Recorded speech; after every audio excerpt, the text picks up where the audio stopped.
ومن سيئات أعمالنا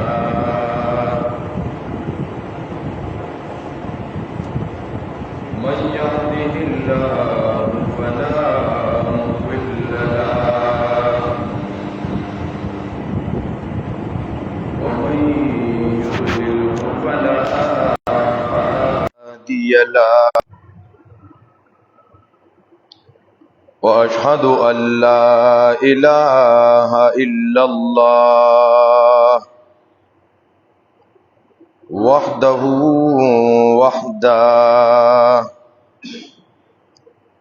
لا شريك له لا نظير له ولا وزير له لا ند له ولا نديد له ولا جد له ولا ضد له ولا ممد له لا مثل له ولا مثال له ولا مثيل له ولا مماثل له ولا تمثال له لا مساوي له ولا مناوي له ولا كفو له وأشهد أن سيدنا وسندنا وحبيبنا ومحبوبنا ومحبوب ربنا وطبيبنا وطبيب قلوبنا وشفيقنا وأشفقنا وأعلانا وأجلانا ومولانا وأعلانا محمدا عبده ورسوله أما بعد فأعوذ بالله من الشيطان الرجيم بسم الله الرحمن الرحيم وكبره تكبيرا وقال النبي صلى الله عليه وسلم إن أطول أعناقا يوم القيامة المؤذنون أو كما قال يا حي يا قيوم برحمتك أستغيث رب أدخلني مدخل صدق وأخرجني مخرج صدق واجعل لي من لدنك سلطانا نصيرا. محترم مسلمانانو، د قرآن کریم سے حصہ اولست شوا او ورسرا د نبی اکرم صلی اللہ علیہ وسلم د احادیث مبارکونا یو حدیث طیبہ مقدسہ اغا اولستیشا د قرآن کریم پا دی حصہ کی او پا دی حدیث کی یو ډیر لوی عنوان دی، یو ډیر اوږده موضوع ده چې د هغې تعلق د انسان د هر شعبې سره دی. د هغې تعلق د عقیدې سره هم دی، د عمل سره هم دی، معاشرتی زندگی سره هم دی، سیاسی سماجی زندگی سره هم دای تعلق دی.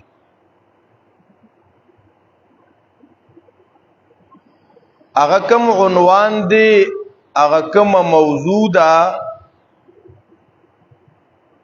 هغه عنوان دی کبریایی د رب ذوالجلال، کبریایی د باری تعالی. قرآن کریم کی مونږ ته حکم هم دی وکبره تکبیرا. تاسو د الله لوی بیانوي، کبره الله اکبر وای. او ګوره محترمو، کله چې دنیا ته انسان راشي نو هغه ته په غوږ کې د ټولو نه لومبنی اعلان او آواز دا د کبریای د رب کیږي. الله اکبر الله اکبر اذان ورته کیږي. دنیا ته انسان راغی، داغه په غوګونو چې اول کم کلمات لګي هغه د الله د لوی، د الله د کبریای، الله اکبر الله اکبر. دا شپک کرت دته د الله اکبر اعلان شيخه. په اذان کې شپک کرت الله اکبر دی. چې دی دنیا تراغي چې د غوګونه د دې کلمات سره آشنا شي، بیا چې دی کلم مکلف شو، په خبد باندې پوه شو،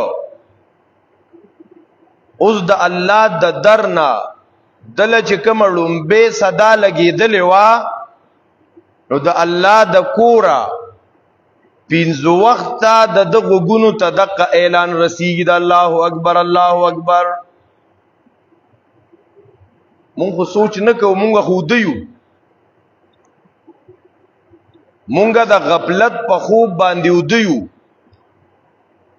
سونا کلونه مو اذانونه ووریدا، خو مونږ او تاسو چې تپای کی سوچ نه دی کړی چې د دې مقصد څه دی.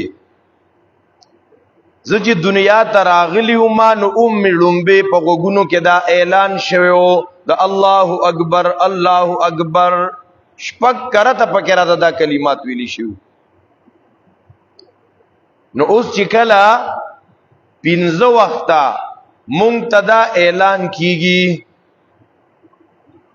سحر شو، د شپې تیار ختم شوه، د سار وخت داخل شو، د سبا ستوري راوخته، دا رنگی صبح صادق وقت شو، دا تیار به سرورو را غونډیږي ښا. مونږ ته بیا د دک سبا راختو په وخت کې د الله د کورنا دا اعلان کیږي چې الله اکبر. دی کې مونږ ته یو دعوت فکر دی، دا شپه چا ختمه کا، دا د بل چا د وسکار نه دی. الله اکبر. دا شپه چا راوستي و د آرام د پاره، دا د بل چا د وسکار نه دی. الله اکبر الله اکبر کبیره. د شپې د آرام نتر بیدار شوي اعلان کیږي الله اکبر. د سار رڼا شروع کیږي ښا، تیار راغونډیږي. نو مونږ بیا چې رازو د مز نمخ کې سنت کوو، نو په هغه کې په سنتو کې چې ادریګو نو اول کار زمونږ سی الله اکبر. بیا رکوع تزونو الله اکبر، بیا سجدی تزونو الله اکبر، د سجدو په میانس کې الله اکبر. دا موږ کې بیا بیا وایو بیا بیا وایو. بیا د جمع مانزه ته ودریګو نو بیا اقامت شروع شي الله اکبر. اسی مو ټول عمر اورید کنه، سوچ مو ته نه کړي ها. دا پدې کې یو سبق دی، پدې کې عنوان دی، پدې کې یو عقیده ده، پدې کې د عمل اصلاح ده. پدې کې زمونږ او تاسو د معاملات ټیک کېدو سبق پروت دی، دې کې د ګناهونو نه اجتناب پروت دی، دې کې د کائنات د ټولو طاقتونو نه اثر نه اغستل مونږ ته دا درس دی. الله اکبر. الله ډیر لوی دی، د سنا هغه سره نه دی ذکر شوی. اکبر دا صيغه د اسم تبذیل لکړه، اکبر من کل شیء. الله تبارک وتعالى لوی دی، نو د هر څه نه لوی، د کاروبار نه لوی دی الله. ته اوده اذان کیږي نو موږ له دا سبق راځي، ستا د آرام نه، ستا د راحت نه، ستا د دې بدن نه، ستا د هر څه نه. الله ګورې ډیر لوی دی، داغه حکم ماننا پڑے گا. شابه را پاسې ګاله حي علی الصلاة حي علی الفلاح. دا رنگی محترمو بیا د فرض په 2 رکعاتو کې د سار الله اکبر الله اکبر، هغه کې بیا مونږه بیا بیا بیا بیا الله اکبر. دا تقریبا 22 کرته پکې جوړیږي. دا چې مونږه وشمارو په تنهایی کې چې زه درځي سو پیری د الله اکبر صدا اورما او سو پیری په دې خلبانې ز اقرار کوم چې دا نن زمونږ د دې بیان سره هوم ورکم چې ښا صرف تقریرونه به اورونا لګ بزان کې حرکت پیدا کو. نن چې ټول رس کې مونږ ته مکمل وشي کنه، نو ځان سره به کاغذ قلم راواخلو، کیلکولیټر به راواخلو چې د سار اذان کې ما سو کرت الله اکبر ووریدا، بیا می اقامت کې سو پیری الله اکبر ووریدا، د سار په منځ کې ما په خلی سو پیری الله اکبر راوستا، ما د سار د اذان جواب ورکاو نو په خلی می ور سره سو پیری الله اکبر راوستا، اقامت کې می بیا په خل باندې سو پیری الله اکبر راوستا. دې مطلب څه دی الله اکبر؟ او دام یادو ساته محترمو، علما وی په دې دنیا کې داسې یو لمحه نشتا چې پاغي کې د الله اکبر دا صدا دا نوی لیکيږي. ښا 24 غنټې کې یو لمحه داسې نشتا چې پای کې د الله اکبر چټي. ګوره د ټولو نه اول سبا کیږي په انډونیشیا کې. نو انډونیشیا کې چې د سحر ټیم داخل شه د الله اکبر صدا بلند شوا. خواوشا چې په انډونیشیا کې سونه جزیری دي، په دغه ګینټه یو ونیمه کې 10 منټه 20 منټه بعد د ټیمونو فرق دی. نو دا ګینټه یو ونیمه دغه انډونیشیا او داغي په جزیرو کې د الله اکبر صداګانې بلندي. دغه سو ګینټه بعد وسره خوا کې بل ملک الته د سحر د اذان ټیم شو، الته بانګونه شروع شو. د اغه زینه صدا روانه ده په معاشره کې، په دې فضا کې د الله اکبر چغې دي. الته چې ګینټه دوکي اذانونه تکمیل ترسي، نو دلتا په هندوستان کې، په جکارتا کې، په بمبئی کې، په ډاکا کې، په بنگلاديش کې د سار ټیم داخل شو. دلتا اذانونه شروع شو. بیا وسره پاکستان، بیا کراچی، بیا کویټا، دې علاقو کې اذان شروع شو چې دلته د اذان دا ټیم د سحر ختميږي کنه، دا سه وسره نور ملکونو په راځه راځه دا نمبر سبا کیږي، د سحر اذان سلسله شروع ده. نو چې دلته دا سلسله په تکمیل ترسي، نو التا 9 غنټه بعد په انډونیشیا کې د ماسپهین اذانونه شروع شو. بیا د اذانونه په کلاره یو ملک بل ملک، نو په دې غونډه دنیا کې داسې یو لمحه نه چې پای کې د الله اکبر دا صدا بلندیږي نه. خو افسوس داري چې موږ ته ودیو. نو محترم مسلمانانو د سحر اذان کې مونږ الله اکبر واورید. اگر رضوا اوس رز را رڼا شوا تیار راغونډه شوا. الله رب العزت د سبا یو سپین صادر پر کائنات کې راخور کا اسمان ښکارا شو. دا رنگی اے محترم نور را ښکارا شو. دنور رڼا راخور شوا گرمایش راخور شو. ماسپهین بیا وایو اورو الله اکبر الله اکبر. بیا رو دا یخنی کمیگی مازیگر شو نو بیا الله اکبر الله اکبر. بیا تیار شروع شوا ماخام بیا الله اکبر. مونږ دې کې دا اورو وایو چې الله د ټولو نه لوی ذات دی. وګورا د تیری خورونکم الله نو درزي رڼاګانې خورونکم الله نو د سپومې نظام چلونکم الله نو د انور نظام چلونکم الله موسمونو کې بدلون را وستونکم الله. دا د الله اکبر مطلب دی ښا. په دې وجہ الله اکبر ځان ته مستقل ذکر هم دی. الله اکبر الله اکبر الله اکبر الله اکبر. څنګه سبحان الله الحمدلله الله اکبر سره ایکم ذکر دی.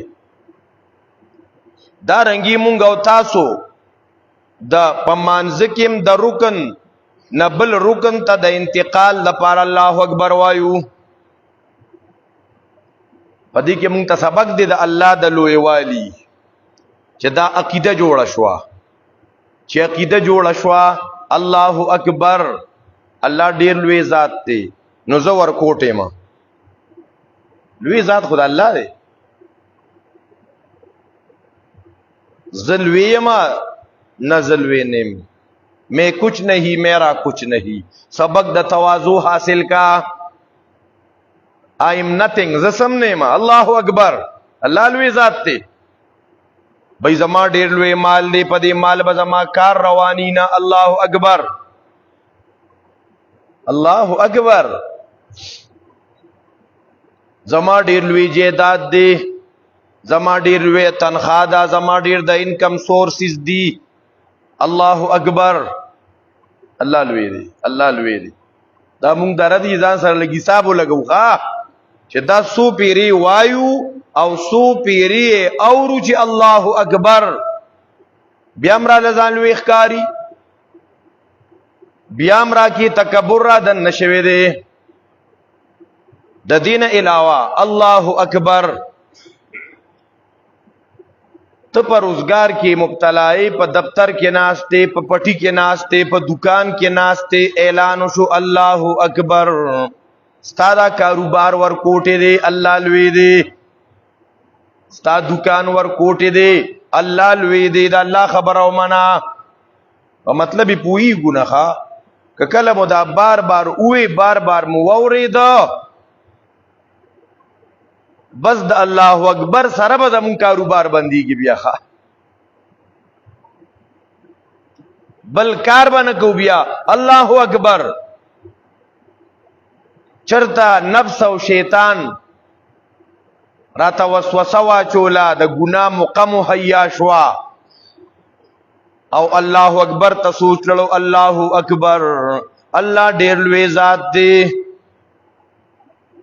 الله ډیر لوی ذات دی. اوس به ګناه څنګه کی الله چې طاقتونو والا بادشاہ دی لوی ذات دی. زبر داغه په مخ کې ګناه کوما کله چې تا ته مکملاوي د حرام اغستو او دا ټکی دی په ذهن باندې ولګیدو چې الله اکبر الله ډیر لوی ذات دی د دې حرامونه اغلوي ذات منع کړی دا. څنګه سړی حرام ته نږدې شي؟ الله اکبر او د دې اثرات بصیر ک کله مونږ په دې په معنا باندې پوښ. الله اکبر. اغلوی ذات د دې ګنا نه منع کړی دا، اغلوی ذات د دې حرام نه منع کړی دا، اغلوی ذات د دوکې نه منع کړی دا، اغلوی ذات د دروغ نه منع کړی دا، نو اغلوی ذات د سود نه منع کړی دا، اغلوی ذات د یتیم د مال د خوړلو نه منع کړی دا، د یتیم په مال باندې غری وروانه چې ګوري. الله اکبر. په دې وجہ حضرت شیخ القرآن مولانا محمد طاهر پنجپیری رحمت الله علیه داغي یو کتاب دی العرفان فی اصول القرآن. دا کتابونه کله کله قتل پکاري ښا دي کې د قرآن اصول دي، د قرآن مخاطبین څوک دي، قرآن چا سره خطاب کوي، په کوم انداز سره کوي. خدا الهغه انسان کتی شي چې د پړه کې فرقواریت ني. ځکه نن زمانہ کې یو غټ بت چې دی کنه دا فرقه او ډله پاره ده، تنظیم پرستی او قائد پرستی. که چرته د یو فرقه او د یو ډلې یو غلط کاری کنه بس هغه به منما، داغي کتابونه بم ګورما، داغي مقررین بم اورما، د دینه دی خوا اوریدل زګ نه چې تجربه وکې کنه دا تاو چې کومه ډلې سره تعلق د بلې ډلې یو پوسټ شیر کچته دا د بلې ډلې دی یو عالم حق بیان شیر تا ته پته ولګي. په دې خپل ایمان هم لګتول کا چا په ډله می ایمان دی او یو فرقه په تنظیم می ایمان دی. که زه مسلمان هم د هر مسلمان بلکې د غیر مسلمه سم خبره غبم ما او تامنو دا پته دغه وخت کې لګي، بیا دا څه پته نه لګي. اصل کې هم ته ایمان او اسلام او دین راته بس دا فرقه کې ارث دي ښا دا تنظیم کې ارث دي. دا سبق به حاصلو دا سړی کې رادن نشي بیا ولا چغه وخه کنه. قانون ما او ته په عام معاشره کې ګورو نه چې ار یو سړی په خپل لیډر سونه ایمان ساتي، بل لیډر ولا د سړی زوی نخکاری، د بل لیډر سم خبره اغم ولا سم نخکاری. ادم د پټې نه دی چې ستا د پټې بیا مسلمان دی، چې ستا د پټې نه بیا مسلمان نه دی. الله اکبر. نو حضرت شیخ القرآن مولانا محمد طاهر رحمت الله علیه چې د دې دور یو مجددو داغي کتاب دی العرفان، هغه کې د شرک اعتقادي تفصیل کوي چې شرک اعتقادي په څلور قسمه دي. شرک اعتقادي هغه شرک ته وایي چې داغي تعلق د عقیده سره، او شرک هغه خطرناک مرض دی چې د چا عقیده تم شرک را دن نشه د تمام اعمال تباہ او برباد، د علم هم تباہ، د حفظ هم تباہ، د مدرسې مهنت هم تباہ، د تجوید او قراءات 7 او 10 هم تباہ چې عقیده کې شرک را دن نشو. د جمعهتون جوړول خو پرې دوا که د خانه کعبه تعمیر کوي هغه تعمیر د کعبه هم تباہ، عقیده کې شرک را دن نشو. بیا د شرک اعتقادي وضاحت کې شیخ القرآن رحمت الله علیه نو هغه فرمایي شرک اعتقادي په څلور قسمه دي. یو شرک په علم، دویم شرک په تصرف، او دریم شرک په دعا، څلورم شرک په عبادت. دا چې د ډلو نه بالاتر شي بیا سړی کتاب ګوري او دا شاه اسماعیل شهید رحمت الله علیه تقویۃ الایمان کې ذکر کړی دي، او اے مولانا مفتی شفیع رحمت الله علیه معرف القرآن کې ذکر کړی دي. ان الله لا یغفر ان یشرک به دې په تفسیر کې.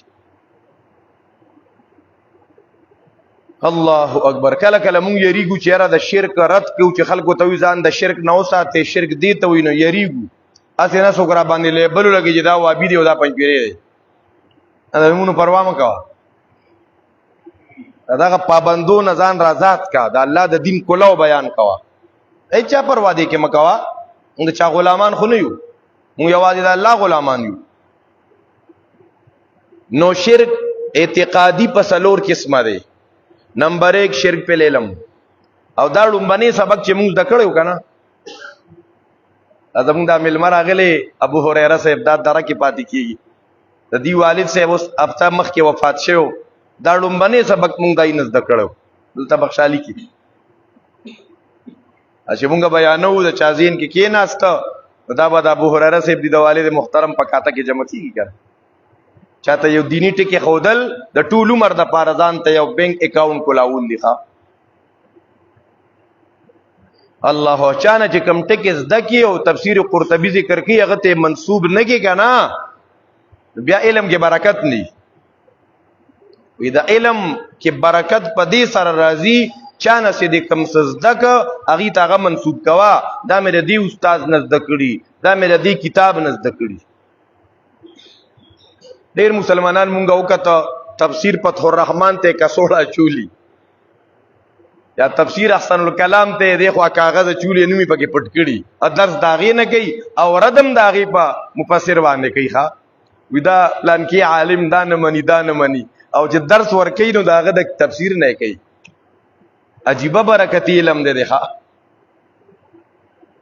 الله اکبر وی عجیب دا وردیدم دری پادشاہی کہ للو و پنجو ہما شد سفاہی نو شرک پہ العلم دا اذان سره بدا لگو شرک اعتقادی پسلور قسم دے نمبر 1 شرک پہ العلم دویم شرک پہ تصرف دریم شرک پہ دعا سلورم شرک پہ عبادت سے اقسام ډیر شي دا غټ اقسام دي دا سے خو شرک پہ برکت شتا شرک پہ تواب دے شرک پہ سمع دے شرک پہ طاعت دے شرک پہ حاکمیت دے دا شرک بلا قسمونه دي محترمو هغه بیا موږ دوره تفسیر کی یو ذکر کو دا قران نه رد کو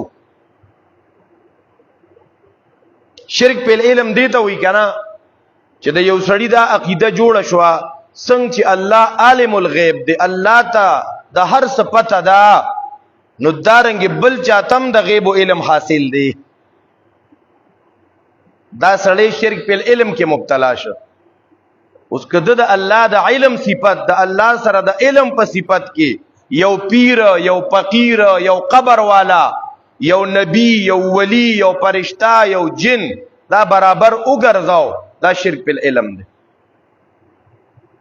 ادي دنیا کې سونه شتا لګیانی دا خلک پلان کیږي کې سړی راوته کوډه منتري معلومي دا خو د غیب او سودا وا پلان کیږي کې سړی له قسمتونه معلومي الګا د قسمت د معلومولو خو چاته پته نه لګی را ینن پر موبایلو کې او ایپ سره وتی تو خپل نوم ورکا او د پلان نوم ورکا تا ته وي ته خوش قسمت او ته بد قسمت ان پارچونیټ او پارچونیټ او لکیو ان لکیو دا سيزونه راشي لکه دا د غیب او سودا دا په فیسبوک نه معلومیږي په ایپسونو نه معلومیږي نو دا شرک په علم شو قرآن کریم کې الله ځان له صفات ثابت ايام يعلم ما في السماوات والارض الله پويږي د اسمانونو پسيزونو د زمکي پسيزونو کلوي اے پیغمبر اعلان وکا قل لا يعلم من في السماوات والارض الغيب الا الله وما يشعرون ايان يبعثون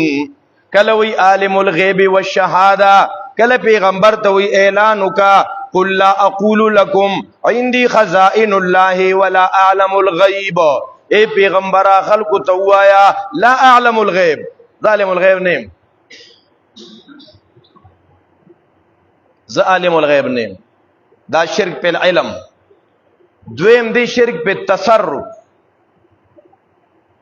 تصرف واغداری او ذمہ داری کارساز مشکلات حل کونکی حاجتونه سر کونکی بیماری ختمونکی دا یو الله دی کتا د الله نه علاوه بل مشکل کشا وګڼه کتا د الله نه علاوه بل حاجت روا وګڼه کتا د الله نه علاوه بل غوث اعظم وګڼه کتا د الله نه علاوه بل چاته داتا وي داتا بل چاته نه وي ښا داتا دا د رب معنی ده بل چاته با گنج بخش نه وي نو بل چاته با داتا گنج بخشم نه وي کدا الله نه علاوه تا بل داتا وګرځاو کدا الله نه علاوه دی بل رب وګرځاو کدا الله نه علاوه دی بل واغدار ذمہ دار وګرځاو دا شرک په تصرف دی. قران کریم کې د دې رد شوی و یمسسک الله بضر فلا کاشف له الا هو وان يردك بخير فلا راد لفضله. کور سیتا تعالی لغون ته تکلیف تب در باندې راولي، ټوخي در باندې راولي، سرخوږي در باندې راولي. دا ډیر خسته مضمون دی چې دا مضمون نه بیانېږي کنه. دا خلک به د طبي په بیماری کې درگاه ته نور روان سو، دا خلک به په ټوخي کې او د ماشوم باندې سره مخه ده او د ماشوم شر دی او د ماشوم پوخلې ده. نوجوانانو ته دا پته نشته، اوس پینګیرو ته پته ده. د دې د پاره به د غون کې پیکې نه زمونږ د ګدر ته میاکوبا به تخلکو ماشومان راوستخه د سلورو مرزونو سپیشلیسټو پوخلې او سرمخه او شری دا درې سلور مرزونه د ماشومانو دا به خلکو د میاکوبا به تراوست ماشومان. اوس هم د ځای په ځای نه واړه راځي، معلومیږي دا چې هغه ځای کې د قرآن د درس اعلان نه دی رسېدلی. هغه سړی قرآن لولي نو بیا پته ورته لګي که نه. بعضې خلک وي مړه دا تاسو کومې مسلې کوئ څه نور دی خوا روځئ. خپل تقاریرو کې، خپل بیاناتو کې، خپل وعظونو کې دا اهم مسائل دي، په دې مدار د نجات تخا. بېشکه په خلکو کې رستا ویوز کمی که نه، بېشکه په خلکو کې رستا لایکران او دارنګې سبسکرایبران کمی که نه، خو الله ته به دې غاړه خلاصوي. او که نه ته وایې چې نه بھائی بس ویوز سیوا کومه، بس بیانونه تقریرونه داسې کوه که نه، بس د خندا خبرې او خلک خندوه خاندوه، یو ګاډر او بل ګاډر او یو کیسه او بله کیسه او بې سر و فا حکایات، نو بس خلک به خوښ کیره. دا خو ډېره ناشنا کیسې وکړو، د لیلا مجنون کیسې وکړو، د باچا او د وزیر کیسې وکړو، د جمجا باچا کیسې وکړه. نو محترم شرک په تصرف قرآن ډېر آیتونو کې رد کړی دی. دریم دی شرک په دعا. خلک په شرک کم ځای پوهېږي. شرک په دعا دیته ویل کېږي چې ګوره خپل مصیبتونو کې، خپل پریشانو کې به چغې وې نو یوازې الله له به چغې وې، بچی بغواړي نو یو د الله نه بغواړي. وګوره زکریا علیہ السلام چغه وهلې وه، ای زما ربه بچی می نشتا، رب هب لی من لدنک ذریه طیبه. وګوره ایوب علیہ السلام بیمار شوی و، الکه بیماری یې سوا. قرآن او سنت کې د بیماری تذکره نشته، البته یهودی روایاتو کې شته چې بدن کې چینجی شوی. العیاذ بالله العیاذ بالله. د انبیاء په بدن کې چینجی نه کیږي چې ژوندي نو هم او چې وفات شي نو هم. دا غلطه خبره وي. نو ګور ایوب علیہ السلام بیماری کې سکړی و، اذ نادا ربا انی مسنی الضر، اے زما ربا مالا تکلیف را رسیدلې دې، ما باندې رحم وکې. وګورا بیماری کې ایوب علیہ السلام الله له چغوالا. وګوره آدم علیہ السلام پریشان دی، حوا بی بی پریشان ده، چغه کنو ربنا ظلمنا انفسنا، رب ته چغه کا. نو وګوره یونس علیہ السلام دا سه خطرناک جیل ته تللی کنه چې د تلو راتلو لارې ورته نه دی معلومي. مئی تیر کړی دی مئی، او په میانو کې داسې غټ غټ میان شتا چې د یو انسان په درې عمره انسانان اغم تیرولی شي. دا خو الله اکبر مضمون روان دی کنه، الله ډیر لوی دی. الله اکبر. نو وګوره هغه یونس علیہ السلام فنادا فی الظلمات، پتیارو کې چغه کا چې لا اله الا انت سبحانك انی کنت من الظالمین. نو کته په خپل مصیبت کې د الله نه علاوه بل څوک را مدد کې، اے پیر پنه کې را ورسي، اے بابا پنه کې را ورسي، اے قلندر را ورسي، اے د یو لسم ځوان را ورسي، اے کاکا صاحب را ورسي. دا شته په کتابونو کې اذا تحيرتم في الامور فاستعينوا من اهل القبور سره بسکه چې کله تاسو پریشان شئ نو مړي را مدد کوي. ته به دې د ست پر څوک جوړه او د دې به تاسو دفاع کې به غلطی لیکلی کنه سړیا چې مړي امداد کولی شي. دا باقاعدګي سره کتابونو کې شته او ځان ته ډېر ښه نسبتونه هم کوي او دا سکه وین سرون اولیاءهم دغه مړي ینصرون اولیاءهم د خپل دوستانو سره امداد کولی شي ويدمرون اعداءهم دشمن ته ټکرم ور کولی شي پس د مرګ نه. الله وی مصیبت کې به پکار یوازې الله لکوي کبل ساته را مدد چچغه والی دا شرک په دعا دی او سلورم شرک په عبادت دی. عبادت بندگی انتہائی تواضع انتہائی عاجزی د الله انتہائی عظمت کدا بل سو د بل چا تعظیم او بل چا عظمت تواضع کې عقیده دی دای چې زما په هر حال باندې پوه دی ما ته نه په نقصان راکول شي دا عبادت دی. دا بد الله نه علاوه د بل چا نه کې رکوع به بل چاته نه کې سجده به بل چاته نه کې نظر و نیاز با دا الله نه علاوه د بل چا په نوم نور کې شرک په عبادت. اوس مؤذن صاحب اذان کوي خبره د الله د کبریای روانه وا دا مؤذن صاحب شیخ القرآن رحمت الله علیه وی مؤذن چې اذان کوي دا غریب خبر نه دی. اے مؤذن بابا تا اول زل شرک اعتقادی رد کو خوا د شرک اعتقادی رد دیو کو الله اکبر الله لوی دی په اعتبار د علم سره د الله د علم غونته علم د بلچا نشتا نو الله لوی دی په اعتبار د تصرف سره نو الله لوی دی په اعتبار د بلنې سره نو الله لوی دی په اعتبار د عبادت سره. مؤذن سیبا سلور کرتا الله اکبر اویلا د اذان دوران کې شرک اعتقادی تردید وکا عقیده د سم شوا اوس به موس قبلیږي نو ورپسې شهادتین او بیا د حی علی الصلاح حی علی الفلاح دعوت د په اذان کې. په دې وجہ حدیث پاک کې راځي نبی اکرم صلی الله علیه وسلم فرمائی ان اطول اعناقا یوم القیامت المؤذنون د قیامت پر از بعد اذان والا دنګ غړې ولاړی او چې اذان ګوري ټیک کی ښه بعض خلک د اذان شوقي خو اذان زده کوي نه بلکې بعضی علاقو کې خو په جګړې کیږي نو سړی براشي جمعات کې به کسان نور می کنه او دا خپل رومال په بلو سپیکر داسې ورواچي چې دا اذان نه بل څوک نه میري او چې وای نو الله اکبر الله اکبر نه په غلط اذان سره سړی ګناګاریږي الفاظ به صحیح ادا کې ځکه دا کې خدای الله لوی دا چې تا اکبر وې او دارنګ دا الله هغه نوم دې غلط وې نو خو ته ګناګار شې دا به ټیکه. نو محترمو انسان چې دنیا ته راغی لومبني اعلان د په غوږ ولګېدو الله اکبر الله اکبر اوس په دنیا کې دی 5 وخت منځونه کوي نو دارنګي دا منځونو د پاره په اذان کې دی بیا الله اکبر اوري په منځونو کې د امام نم اوري ځان ته نفل سنت کوي پای کې دی الله اکبر اوري چې کله دنیا ته راغلیو وکې د الله اکبر اعلان وشو او اے محترمو کله چې د دنیا پیریډ ختم شو د دنیا زندگی ختم شو جنازه تیار شو نو دلته کې وګورا په جنازه کې سلور تکبیرات عند الاحناف الله اکبر دا په جنازه کې فرض دي خسلور تکبیرات جنازه کې اسی ودریدل او ته الله اکبر نه وې دا الله اکبر به امامم وای او مقتدی به هم الله اکبر وای ښا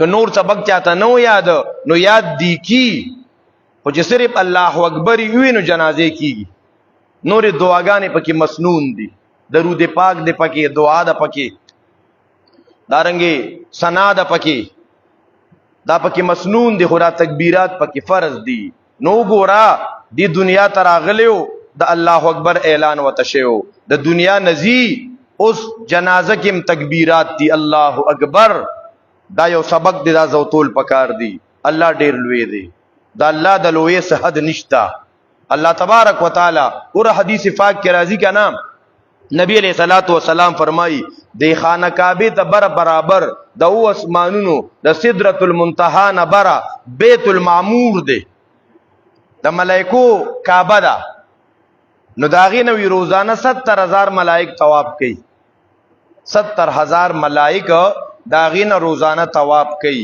اوی چې چا نن طواف وکړو کنه سبا ته پکې دغه فرشتي نمبر بیا نه راځي بلکې چې نن چا طواف وکړو کومې فرشتې د قیامت د ورځې پورې دغه فرشتې بیا نمبر نه راځي. نو اوسه پورې به څونه ملایکو طواف کړي د هغې نه،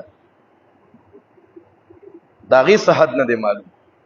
دا د الله مخلوق دی. الله اکبر. الله دونه ډېر لوی ذات دی. نو چې کله دا عقیده راسخه شوه چې زما هغه الله هغه ډېر لوی دی، هغه د هر څه نه لوی، هغه د امریکې نه هم لوی، هغه د برطانیې نه هم لوی، زما الله د تنظیم نه هم لوی، د لیډر نه هم لوی، زما الله هغه د مالدارانو نه هم لوی، زما الله د کاروبار نه هم لوی. نو هغه لوی ذات چې کله مونږ هغه منع کړي یو چې لا تقربوا الزنا، زنا ته به نه نږدې کېږي، دا خو هغه لوی ذات منع کړی ما. هغه ذات ما ته وی لا تقربوا الفواحش، بے حیایو ته به نه نږدې کېږي.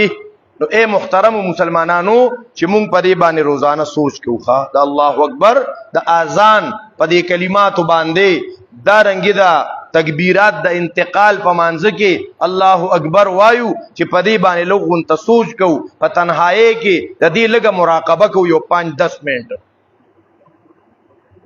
مونږ نن مراقبې ته نه یوزګار، په تنهایۍ کې ځان تکینو، لږ ځان له سترګې پټې کو او دا الله اکبر جمع کو چې دا زه روزانه څونه اورما، دا روزانه زه څو پیرې په ژبه راولما. د دې مطلب څه دی؟ الله لوی دی، الله لوی طاقتونو والا دی، د الله بادشاہي ډېره لویه ده، د الله تصرفات ډېر لوی دي، الله د دې ټول کائنات خالق مالک رازق دی. لوی به یوازې د هغه چلیږي ښه په دې کائنات کې بلویی او کبریایی یوازې د هغه چلیږي، د بل چا نه. بیا ته د خپل نه تپوس کوه، ستا به الله سره نور مینه سیوا کیږي، الله سره به نور محبت سیوا کیږي. الله تبارک وتعالی دی مونږ او تاسو له عمل کولو توفیق را نصیب کی. الله تبارک وتعالی دی څونه مسلمانان وفات شوي دي محله کې، د انعام لادي کور والا وفات شوي، الله دې مغفرت نصیب کی. څونه مسلمانان چې وفات شوي دي لږ وخت کې پخوانه وفات شوي، الله دې د ټولو په حال باندې رحم وکړي، الله دې د ټولو مغفرت نصیب کی. الله تبارک وتعالی سونا حجاج کرام چې را روان شوي دي، الله تبارک وتعالی دې په حج مبرور سره را واپس کی. الله تبارک وتعالی دې د تمام حجاج کرامو تمام اعمال صالحہ په خپل دربار عالی کې قبول او منظور کی. اقول قولی هذا استغفر الله لي ولكم ولسائر المسلمين. سنت کوي ایماندار.